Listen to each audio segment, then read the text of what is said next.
Hi, hope you're well. Let's get right to it, shall we? I am going to talk about my latest question to y'all, which was underrated directors. I asked you to just mention one, and you guys were polite and mentioned one. Of course, one of you chose mine, so I'll have to choose another one. But what am I going to do? You guys choose my choices. That's how it goes. And for the most part, I always pretty much agree with you guys. There are a couple that I was like, I don't know. There are a few responses I'm just not going to respond to. I always feel like someone's got a nitpick on something, and I'm just not going to bring that up. By the way, I just say this quickly and I'll move on. Movies can, a director or a movie can still be underrated, and that person or movie can still be popular. People seem to have a hard time quantifying these things. Someone was criticizing, a couple of people have criticized me about a few choices. I did the underrated movies list about a month ago, and people were like, "How you think that's underrated? But what about this and that?" Yeah, it's popular, but it can still be underrated. There are people out there who probably think Star Wars is underrated. It is possible that a movie can be infinitely popular and a huge hit and still be underrated.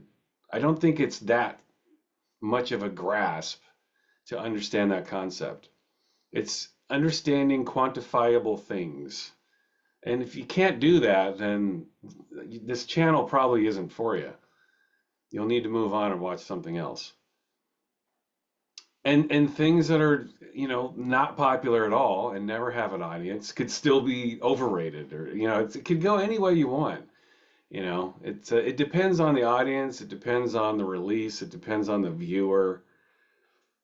There are huge movies that I still think are underrated or overrated. It can go any direction. So if you have a hard time quantifying things and a hard time thinking in an abstract way, this channel is probably not for you. I'm just going to throw that out there. All right, let's get to it. These are underrated directors as brought up by you, the people. All right.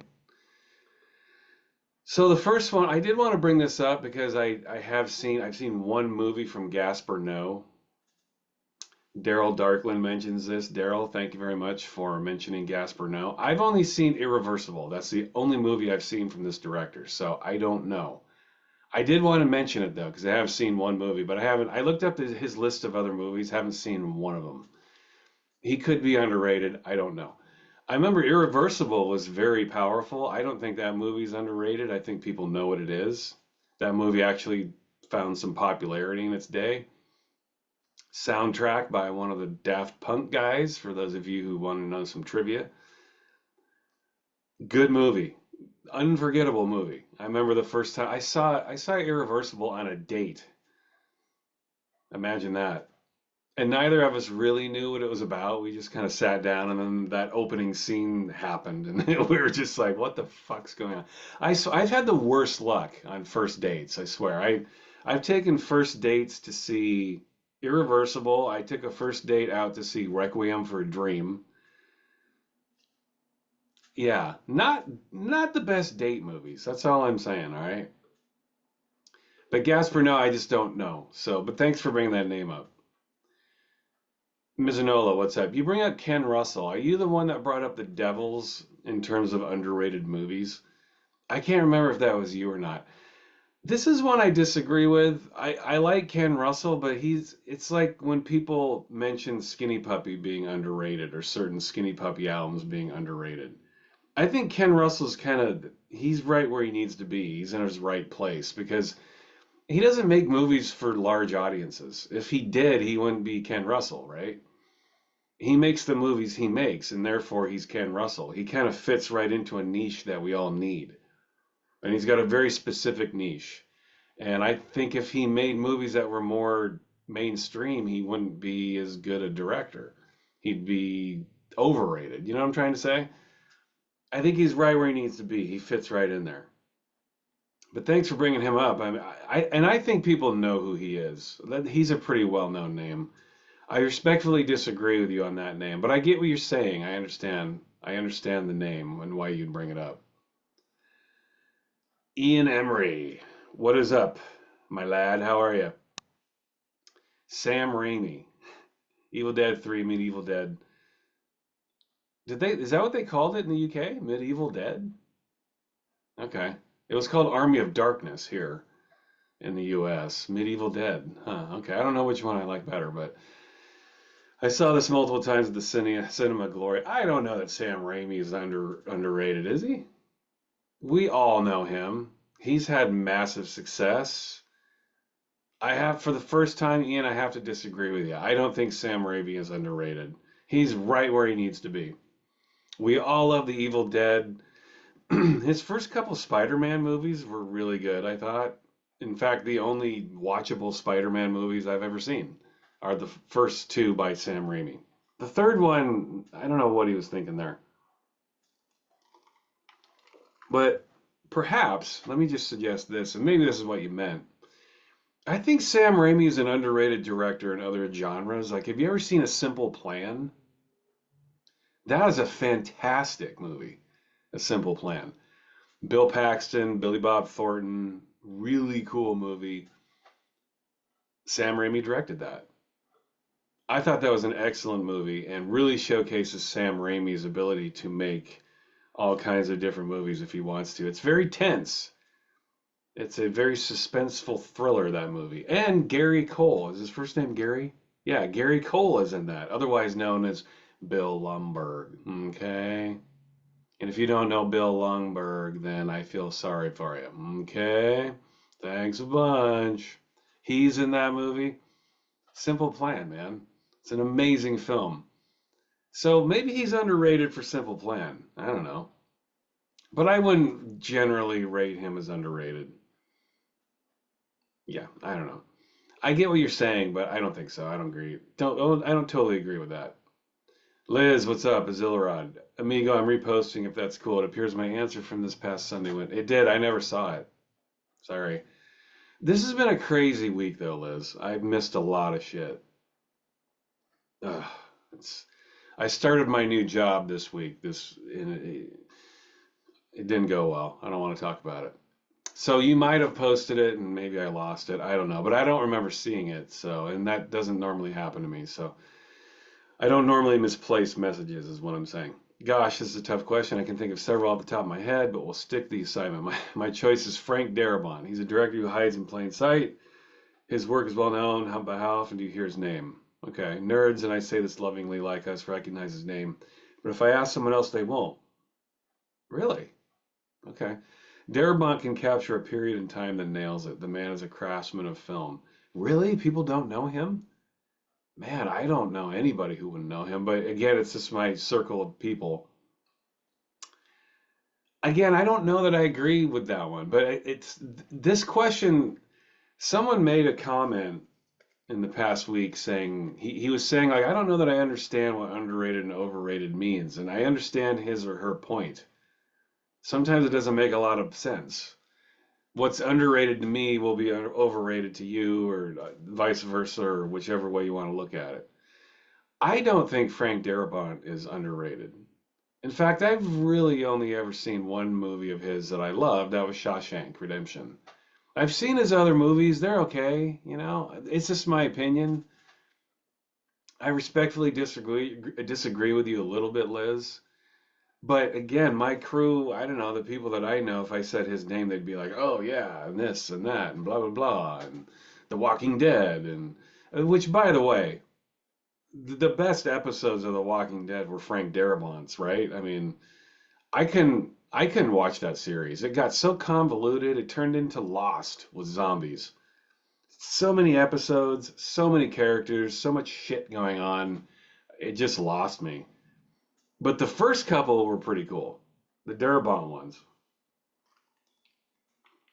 But again, I respectfully disagree a little bit, Liz. I see what you're saying, but I've only ever seen I've seen all of his movies, I think, and the only one that I felt really strongly about was Shawshank. And who doesn't feel strongly about Shawshank? That movie is just so fucking easy to love. I can't imagine anybody who wouldn't like that movie. It's just really kind of perfect. Here's one I don't agree with at all. Irvin Kershner. Every Star Wars fan should know the name of the man who directed Empire Strikes Back, and most people don't. I, Come on, Irvin Kershner. Nah, sorry, I don't agree with that one. Strikes Back is okay, by the way. But you're saying every Star Wars fan. I get it. I've never been a massive Star Wars person, but I love the first one. And Empire's fine. Return of the Jedi though. But you're talking about Irvin Kershner. I get it. It's K-I-R, by the way, but who cares? Irvin Kershner. Isn't it K-I-R? Let me look that up before I say that. I could have sworn you spelled that with an I. Oh no, you're right. Sorry. Fuck me in the ass. It's K-E. I don't know what I'm talking about. Let's see what else he's done actually. Because I don't. Okay, guys. Because I know no one else is going to know this. Stakeout on Dope Street, The Young Captives, Hoodlum Priest, Face in the Rain, The Luck of Ginger Coffee, A Fine Madness, The Flim Flam Man, Loving, Up the Sandbox, Spies, The Return of a Man Called Horse, Eyes of Laura Mars, Empire Strikes Back, Never Say Never Again, and RoboCop 2. Have you heard of any of those movies other than the last three? Yeah, I didn't think so. So I disagree with you, respectfully. Consider the source material. We're talking about Empire Strikes Back here. I would not say that he is underrated. I'm going to respectfully disagree. But Oldness Mary, thank you very much. That's a new name. I don't think I've seen your name before. Thank you very much for commenting. But I don't agree. I haven't seen any of those other movies, though. So, again, fuck me. What do I know? Johnny Yashno. Hello, my friend. How are you? Robert Altman. This one came to my mind. This wasn't going to be my choice. He doesn't have a consistent track record, but his films are like no one else. His films like no one else. Who could do a film like Three Women, Images, Popeye, Nashville, and Gosford Park? I agree, Johnny. I totally agree. Yes, we all know Robert Altman, but not everyone does. And I still think that he is underrated. He has made some of the greatest movies of all time. There's absolutely no question about it. He never really got that mega stardom of fame that he probably should have. He made brilliant movies all the way up to his death. The guy was a true star. I mean, think of some of your favorite movies. At least when I think of my all-time favorite movies, I think of Shortcuts, I think of The Player, I think of McCabe and Mrs. Miller. Three Women is amazing. Popeye, okay, I don't know about that one. Nashville. The dude made some incredible movies, man, and just all over the place. He never ever repeated himself. Maybe The Player and Shortcuts. He did those back to back, two very similar movies. Other than those two, though, you can't compare any of his movies. He was fearless. He would just take any story and he would tell it in his way. And I do think Robert Altman was underrated. I absolutely agree. Yes, he's a well-known guy. I still think he's underrated. That's all. I totally agree with you, Johnny. My favorite, boy, man, when it comes to Altman, I'd have to say it would come down to McCabe and Mrs. Miller or Shortcuts. Those two movies are just, I don't know. He was firing on every possible cylinder with those two movies. And again, he did repeat himself a little bit with The Player and Shortcuts, but I felt like that was warranted because he grew up in the Hollywood system. He had a lot to say about LA. And those two stories are very much about LA and the seediness and the lameness and the fakeness and the phoniness and the facades. He had a lot to say. He had a couple of stories to tell about LA, and he killed it. Those two movies are brilliant, both of them. Shortcuts gets my nod, though. Shortcuts is like 3 hours, and it seems like it goes by in an hour. And what other movie do you get to see Huey Lewis's dick pissing on a corpse? Exactly. Another sign of Robert Altman's greatness. And Huey Lewis, I mean, the guy had the balls, literally, to show his junk to the world pissing on a corpse. So, hey, kudos to anyone who's got the balls. That's right, another pun to do that. I agree. Robert Altman is fantastic. Okay, Magnus, what's up, my man? That's a tough one, but choosing someone local, Scandinavian, Lars von Trier. I think his movies could have reached a larger international crowd. Yes, he's a bit controversial and so on. That doesn't matter to me, though. I have a complicated relationship with Lars von Trier. I think he's overrated, personally. But he's made a couple of movies that are so fucking good that it just hurts. Breaking the Waves. Guys, if any of you have never seen this movie, holy shit. Go watch Breaking the Waves. It is a devastatingly beautiful, haunting, amazing, cool, great movie. One of the greatest movies I've ever seen in my life. Breaking the fucking Waves. Awesome. That is Lars von Trier at his very he's firing on every cylinder. Beautiful movie. The acting in the movie too is a big part of that, but in my opinion, Magnus, Breaking the Waves. How do you feel? What's your favorite Von Trier movie? But he's made a lot of shit too, man. I'm sorry. I've seen. Sometimes I just feel like Von Trier's trying too hard to be weird. Like Antichrist. I tried to like that movie. I mean, there's so many movies I could mention. I sometimes I just feel like he's trying a little too hard. What was that horse shit he made with fucking Shia LaBeouf? That little prick. What is that movie? I can't remember the name of that awful, terrible movie. He's made some really bad movies. Sometimes I just feel like he's kind of a smut peddler. And you said he's controversial, but I don't even think he's controversial. I just think he's trying to get a rise out of people. I think there are directors who make controversial movies that are brilliant, like Stanley Kubrick. Like someone who's able to make a really bold artistic statement and make a beautiful piece of work.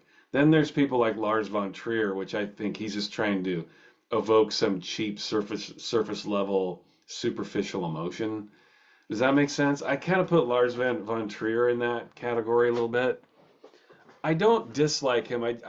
I tend to think he's overrated though in general. But Breaking the Waves, I think that is underrated. People tell me they've never seen this movie before, and I freak out. I go nuts because how can you go through life without seeing this movie? That's amazing to me. Thanks, Magnus, for your name there. Rasmix, what's up, man? Edgar Wright. While his movies with Simon Pegg were all pretty successful, not underrated. His other movies didn't do very well at all. Scott Pilgrim and Last Night in Soho bombed hard at the box office, and Baby Driver got ignored. He's a student of film. He has his own style as a master of foreshadowing. I look forward to seeing his version of The Running Man. Isn't he doing isn't he doing Barbarella? Someone told me he's doing Barbarella. Which, how fucking awesome would that be? The World's End is my favorite movie the last 20 years. Okay. The last 20 years easily. One of those movies that gets better with the rewatch. Okay. Okay.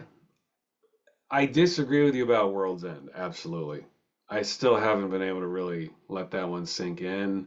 I feel like that's a movie, and Edgar Wright's a director, and Simon Pegg too, and Nick Frost, that whole crew. That's my generation. Those guys are all kind of my age. And when I was watching World's End, I mean, the music that was playing, it just was. I remember seeing that in the theater with my girlfriend, and my girlfriend was younger than me, she was a good decade younger than me at least. And the music was playing, and I just was freaking out. I was like, oh my God, I can't believe. And she was just like, what's the big fucking deal? I'm like, what's the big deal? Listen to the music. Are you not hearing this? So, yeah, nos- his movies play on my nostalgia factor for sure. World's End was not my favorite though. I really tried to like that. I get the two stories, the two movies in one, and he tries to mesh them together, but it's never quite worked for me. I always thought the juxtaposition was too harsh. I didn't quite get it. I love the cast. I love that Pierce Brosnan shows up. It's a great movie. in its way, but compared to Hot Fuzz and Shaun of the Dead, not even close. In fact, I think Hot Fuzz, for me, that's one of my favorite movies of the last 20 years. I think Edgar Wright's he's like Quentin Tarantino in his way. He just picks out. This is why I kind of, bristle a little bit, by the way, when people put Quentin Tarantino down for ripping off other tropes and directors and movies. People, everyone does this. Everyone. There's not a director in history that's not borrowing from a couple of directors like Billy Wilder or Alfred Hitchcock or Akira Kurosawa. They are all taking from these guys. So stop bullshitting yourselves. There hasn't been an original director in well over 5 decades. It doesn't exist anymore. The thing is that some directors just wear their hearts on their sleeves and they're obvious about their influences. Some directors don't admit it. Some people don't own up to it. Some people don't have the balls to own up to it. But if you watch enough film, you realize that directors are all borrowing constantly. Fellini. You think people aren't stealing from Fellini? Come on now. So I bristle at that a little bit. I think Edgar Wright in Hot Fuzz, he takes Point Break and he takes Bad Boys and he just makes his movie. It's like, yep, here are my influences, but I'm doing my movie. And he does it brilliantly. Hot Fuzz is so fucking good. It's so funny. 2 hours of just perfection. Every edit, every every word spoken, all of the dialogue, the direction, it's hilarious. Hot Fuzz is a high work of art, in my opinion. Shaun of the Dead's beautiful too. For me, Hot Fuzz, I still watch it. I still laugh my ass off. Hot Fuzz is one of those, and all Edgar Wright movies really. You have to watch them more than once. He's a lot like Tarantino in that way. In fact, Tarantino does a commentary track for Hot Fuzz. I highly recommend you watch it if you've never seen it, Rasmix. You have to get the Hot Fuzz Blu-ray or 4K, but Tarantino shows up to do a commentary on that movie. He won't do commentaries for his own movies, but he'll do one for Edgar Wright. But I love the way Edgar Wright works. I love him. He seems like a super cool guy. I will disagree with you. I don't really like his other movies as much. The Simon Pegg and Nick Frost movies are the great ones for me. And when they get the crew together, they get Patty Considine together, they get Martin Freeman together, they get the crew together. I love that. I wish they do that more. Get everyone together and just make that movie. You take Dawn of the Dead, you make Shaun of the Dead, you take Bad Boys, and so on and so on. You make Hot Fuzz. World's End, I need to see it again. I've seen it several times and I do like it. It's funny, I get it. I thought it dabbled a little too much with sentimentality. That part kind of lost me.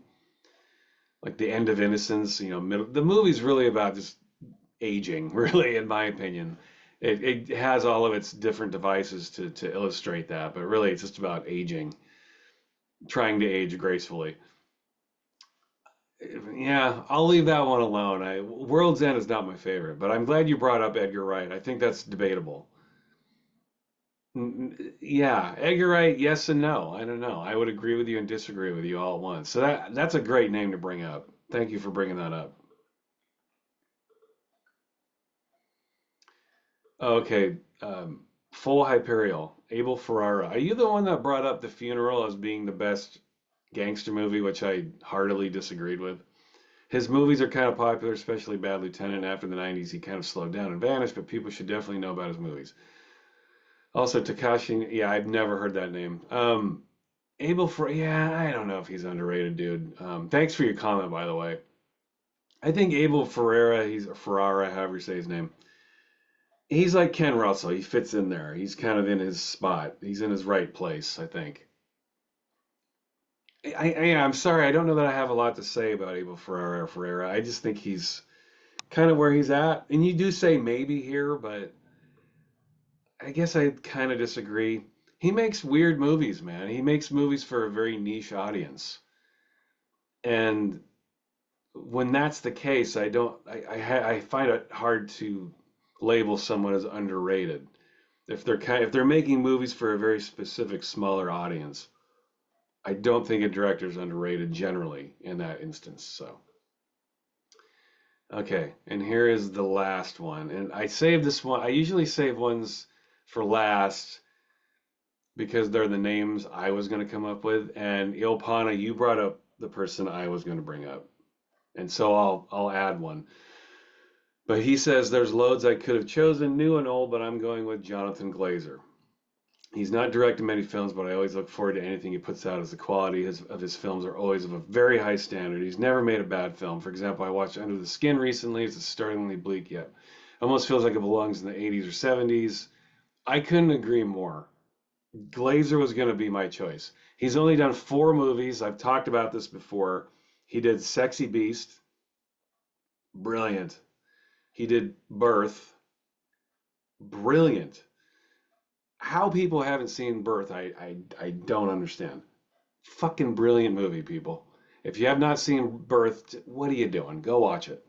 Under the Skin, utterly brilliant. And then arguably his best movie he just put out last year, The Zone of Interest. Gorgeous movie. Extraordinary. The best movie about the Holocaust that's ever been released. The best World War II movie, period. I've made the decision. Zone of Interest. It is such a sophisticated movie.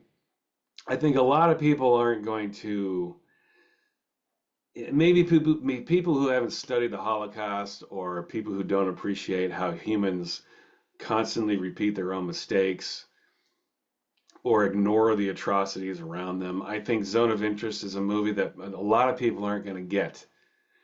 That's why Jonathan Glazer is brilliant. All of his movies dabble with this. Glazer's not interested in holding anyone's hand. Glazer, it's all about the stuff that's in the dead space. He is not going to explain shit to people. His movies, Glazer is the ultimate director right now for a thinking audience. Audiences who want to sit there and be like, holy shit, what does that mean? I need to watch this movie again and watch it 10 times. And even after 10 times, sit back and go, I still not quite sure. Let me watch that scene again. Maybe there's something else lurking in the shadows there that I didn't see before. Each time you watch his movies, something new gets uncovered. I think Jonathan Glazer arguably is the greatest director working today. And maybe part of that is that he's got that Kubrick kind of quality. He only puts out a movie like every decade. He doesn't put out a lot of movies. He's been around. He did music videos in the 90s. I think his biggest video he did was Virtual Insanity by Jamiroquai. That really awesome video of him dancing and he's moonwalking the whole time. That was Jonathan Glazer. I forget his other videos, but by the way, what happened to Chris Cunningham? Where'd he go? I was really looking forward to him doing stuff, and then he just disappeared. But anyway, that's a different video, I guess. But Jonathan Glazer, I think Sexy Beast came out in what, 99, 2000? And then Birth was 2004, I think, 4 years later. Then Under the Skin was 2013, 9 years later. And then Zone of Interest was last year, a full decade later. The guy doesn't make movies a lot. 25 years, he's made 4. So what is that? One every 6 years? 6 times 4? 24? A little over 4 years is his batting average right now. I hope he ups that because I want to see more from him. It would be really nice to see more movies from this guy because I think he deserves it. And thank you, Ilpana, for bringing up Jonathan Glazer because I think he's absolutely an extraordinary director. Someone, again, arguably, I'm going to bring up a director that I think should be mentioned here in a minute, but arguably the one director that exists today that is so strikingly original that it's almost you watch his movies and it's almost like he's being influenced by himself and nobody else. And there's only one other director in history that I can think of like that, and that's Kubrick. He's not interested in the way other people tell stories. He's not interested at all. He's interested in creating an entirely new experience. And that's what Zone of Interest is for sure. We've all seen Holocaust movies. We've all seen movies about the World War II. We've all seen them. Glazer stepped up and he gave us something truly original when it comes to that subject, and that's really, really hard. And it's a beautiful experience. I highly recommend. I can't recommend enough that you go watch Zone of Interest. In fact, it's streaming on HBO right now, or Max, HBO Max. It's out there. It's there now. So if you have HBO, you have no excuse. Go watch it. It's a fucking extraordinary movie. I just watched it again a couple nights ago. Second time I've watched it. I plan on watching it many more times. It's a beautiful, disturbing, haunting, gorgeous, sad, everything. Just like life. It's all the good things, and it's all the bad things, and it's all the things in the middle, and it's all the things we don't know anything about. All part of being human, right? Glazer is a brilliant director. Thank you, Ilpana, for bringing that up. Now, the director I'm going to bring up, maybe some people will roll their eyes, maybe some people won't. And I was surprised a little bit that no one brought this up. Maybe some people don't think he is underrated, but I'm going to throw the name out there, Darren Aronofsky. I know some of you probably thought of Darren Aronofsky here, right? You must have. He's made some big movies. He did Noah. He did Black Swan. He did The Wrestler. He did The Whale, which, by the way, I was so fucking disappointed with The Whale. Back me up here, people. You Aronofsky fans, were you disappointed by The Whale or what, man? I was so excited to see this movie. What a fucking letdown. It's to this day, it's the only Aronofsky movie that I don't like. Maybe I'm missing something, but boy, man, major disappointment. But it doesn't matter. I know the guy is still unbelievably talented. You take Pi, you take Requiem for a Dream, you take The Fountain, his best movie, by the way, I think, The Fountain, The Wrestler, Black Swan, Mother. Did you guys see Mother? Talk about a cool way to tell a story. Now, Mother's gonna divide people for sure, but I loved Mother. I thought it was fucking amazing. Great movie. Um, it's cool too. Like Tarantino falls into this category just like Aronofsky, and I think Glazer does too. When you look these directors up on Rotten Tomatoes or something, and you see their ratings, like it's like almost 50-50. People really love this director or they really hate this director. I think that's a good thing. That's a great thing. When you have this kind of divide, especially in our current climate, that director's doing something. They're doing something very healthy. You can make a vapid, insipid, fucking stupid movie like Barbie, where everyone's gonna get their virtue signaling in and mark off their checklists, and everyone's gonna say, "Oh, it's great, Barbie! Oh my God, it's so awesome! I'm so glad that my virtues are being solidified and reflected back at me. It's such an awesome movie. I love who directed it. It should have been directed by her."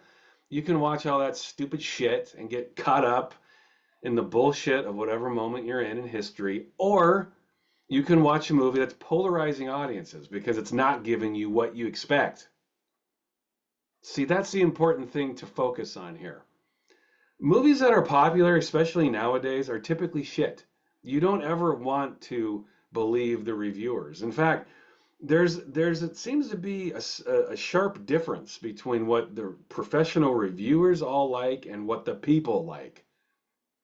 There's always a difference. Sometimes there's a big discrepancy there. But with the great directors, the modern directors who are great, like Aronofsky and Glazer, look at their movies. They're like 50%, somewhere in the 50s. Tarantino's like that too. His movies are kind of split. But they're doing something there. They're doing something healthy. People are going to the theater and watching these movies and they're not getting what they expect, or they're not understanding something. To me, that is a beautiful, brilliant thing.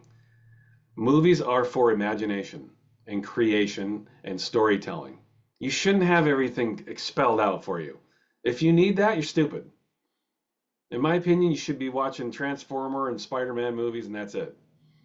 If you want everything explained to you and your hand held through every second of everything you do in life, then yeah, go watch a Michael Bay movie. If you want to sit down and be intellectually challenged and see something you've never experienced before, you sit down and you watch a Jonathan Glazer movie or you watch a Darren Aronofsky movie. If you're not liking it or you're not understanding something, chances are it's you. It's not the director. My choice is Darren Aronofsky. It would have been Jonathan Glazer, but Ilpana, you stole it. You took it right out of my mouth, man. But thank you for doing that, because you let me bring up my own. So that is my video. That is my video. That is what I have to say tonight on this haunting Thursday evening. I wasn't going to do a video today, but I did. Here you are. I hope you enjoyed it. Until the next movie video, thanks again for chiming in, you guys. These movie videos have been doing well for me. They wouldn't be doing so well for other channels who get millions of hits, but for me, they're doing pretty well. People are digging the movie videos more than the music videos right now, and I can talk about movies all day. But more music videos will be coming for sure. Thank you as always. I will post a new question here soon. I don't know what it is yet. Maybe you guys could make a request. What do you guys think? What do you want the next question to be? If I agree with you, I'll ask it. But I've already did underrated. I've done overrated. I guess I could get super meta and start looking at like, oh, you know what I was going to do? I had this idea the other day. I think it was just simply like, oh, it's not like it was an idea, but I think I was just going to say favorite actors or underrated actors, underrated writers, but maybe that's a little too meta. I don't know. You guys let me know. What do you think? What should the next video be? I'll talk to you next time. Thanks for watching. Bye.